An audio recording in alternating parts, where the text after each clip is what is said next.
Good morning. আমি তনুশ্রী। আজকে না আমি সকালবেলায় একটুখানি সিমুইয়ের পায়েস বানিয়েছিলাম, তাই সেই ভিডিওটা পোস্ট করছি।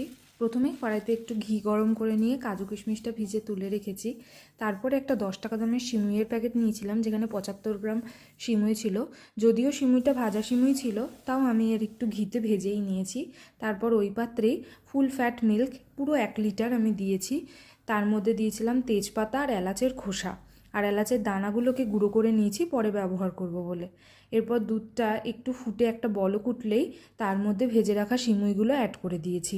বেশ খানিকক্ষণ ফোটানোর পর সিমুইটা যখন সেদ্ধ হয়ে গেছে, এর মধ্যে কাজু কিশমিশ অ্যাড করেছি।